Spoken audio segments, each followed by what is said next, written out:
নমস্কার বন্ধুরা, আজকে নিয়ে আসলাম সেওয়াইয়ের পায়েসের একটা অন্য রকমের রেসিপি।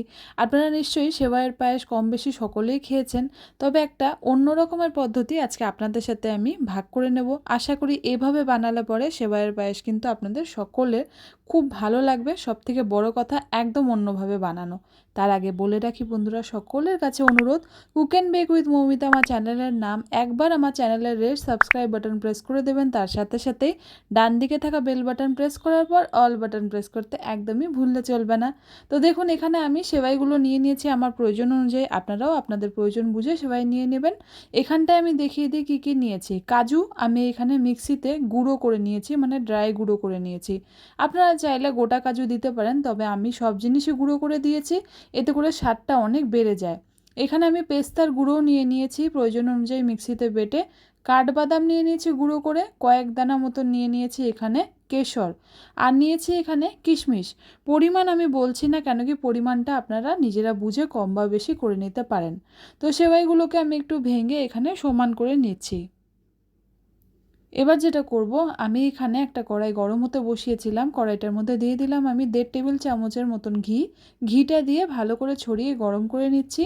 এবার প্রত্যেকটা যে ড্রাই জিনিসগুলো আমি বেটে রেখেছিলাম সব কিছুকে এক এক করে এর মধ্যে দেব। প্রথমে কাজু বাদামের পাউডারটা দিলাম, তারপর দিলাম কিশমিশ, তারই সাথে দিয়ে দিলাম কাঠবাদাম গুঁড়ো আর পেস্তা গুঁড়ো। সব কিছুকে আমি একদমই লো ফ্লেমে একটু নাড়াচাড়া করে নিচ্ছি। এই সময় গ্যাসের আঁচ একদমই বাড়াবেন না, না হলে কিন্তু এগুলো একদম পুড়ে যাবে, আর খুব তাড়াতাড়ি পুড়ে যায় এগুলো। তো আমি কম আঁচে নাড়াচাড়া করতে করতে দেখুন ড্রাই ফ্রুটসের যে ন্যাচারাল অয়েল থাকে সেগুলো কিন্তু এখানে বেরিয়ে গিয়েছে। এটা বেশ সুন্দর চেটচেটে একটা ভাব চলে এসছে। তো এগুলোকে নামিয়ে নিলাম। এবার আবারও আমি এখানে দিয়ে দিচ্ছি 1 টেবিল চামচের মতন ঘি। ঘিটাকে ভালো করে আরেকবার আমি একটু গরম করে গলিয়ে নিচ্ছি। আপনারা চাইলে সাদা তেলেও সম্পূর্ণ জিনিসটা করতে পারেন, তবে আমি একটু অন্যভাবে করছি, তাই ঘি দিয়ে করলাম। তবে যদি কারোর ঘিতে অসুবিধা থাকে তারা কিন্তু অবশ্যই সাদা তেলেই সম্পূর্ণ রান্নাটা করতে পারেন। এর মধ্যে আমি সেওয়াইগুলোকে ভেঙে দিয়ে দিলাম। দিয়ে এবার সময় নিয়ে এগুলোকে একটু নাড়াচাড়া করে ভাজতে হবে। সেওয়াই কিন্তু খুব হালকা পাতলা জিনিস, তো একটু সময় নিয়ে এগুলোকে ভাজতে হবে। তাহলে দেখবেন আস্তে আস্তে সেওয়াইয়ের রং কিন্তু পাল্টে যেতে শুরু করে দেয়। এখানে দেখুন উল্টে পাল্টে দেখাচ্ছি, নিচের দিকটা কত সুন্দর ঘিতে ভাজতে ভাজতে লাল হয়ে গেছে। এখানে দেখুন, দেখলেই বুঝতে পারবেন। এগুলোকে এবার আমি একটু নামিয়ে নিচ্ছি, আর এর থেকে বেশি এগুলোকে ভাজবো না। এবার আমি এখানে full fat cream milk use করছি। আপনারাও চেষ্টা করবেন ফুল ফ্যাট যে মিল্কগুলো থাকে সেগুলোই ব্যবহার করার।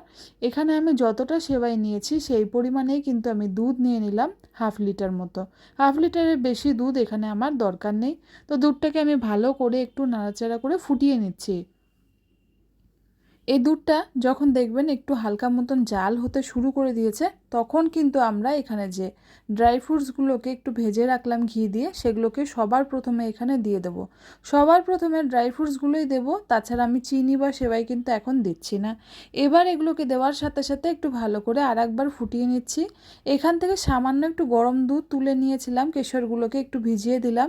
কেশরটা এভাবে ভেজালে কিন্তু কেশরের রঙটাও খুব সুন্দরভাবে চলে আসে। তো এখানটায় এগুলো দেওয়ার সাথে সাথেই আমি দিয়ে দিলাম এখানে এলাচ দানা। এগুলোকে আমি একটু হালকা হাতে বেটে নিয়েছি। একদম যদি গুঁড়ো করতে হয় তাহলে এলাচের পাউডার ব্যবহার করাই ভালো, বা আপনারা মিক্সিতেও গুঁড়ো করে নিতে পারেন। আমি এমনভাবে বেটেছি যেন খুব একটা গুঁড়ো গুঁড়োও না থাকে, আর খুব বেশি যেন দানাও না হয়। তো এগুলোকে আমি ভালো করে একটু মিলিয়ে নিলাম। এখানে দুধের কালারটা কাছের থেকে দেখাচ্ছি, আপনারা দেখলেই হয়তো বুঝতে পারছেন দুধটা কত সুন্দর জাল হয়ে গিয়েছে। এবার এর মধ্যে ঘি ভাজা সেওয়াইগুলো দিয়ে দিলাম। সেওয়াইগুলো দিয়ে আমি একটু একটু করে মেলানো শুরু করব। সেওয়াই কিন্তু দেখবেন দুধে দিলে পরে বেশি সময় লাগে না নরম হতে। তো সম্পূর্ণ প্রসিডিওর এর আগে যা যা করণীয় আমি সবই মোটামুটি করেই রেখেছি। এবার এগুলোকে শুধু ভালো মতন মিলিয়ে নিচ্ছি। 3-4 মিনিট যদি একটু হালকা আঁচে ফুটিয়ে নেন তাহলেই দেখবেন সেওয়াই কিন্তু খুব সুন্দর নরম হয়ে যায় আর খুবই তাড়াতাড়ি।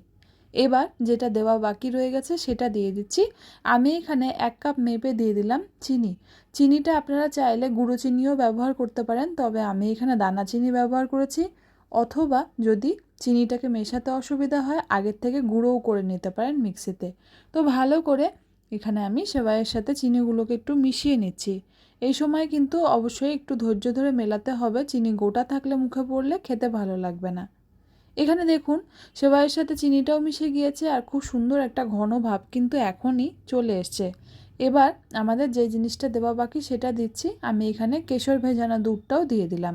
সবার শেষেই কেশর ভেজানো দুধটা আমি দিচ্ছি, সবার প্রথমে দেওয়ার দরকার নেই। এইভাবে মিলিয়ে নিয়ে আপনারা যখন পরিবেশন করবেন ততক্ষণ অবধি এটাকে ঢাকা দিয়েও রাখতে পারেন। পরিবেশনের সময় খুলে পরিবেশন করতে পারেন। এটা তো একদম তৈরি হয়ে গিয়েছে। দেখলেন তো কত সহজে আর কত কম সময়ের মধ্যে এটা তৈরি হয়ে গেল।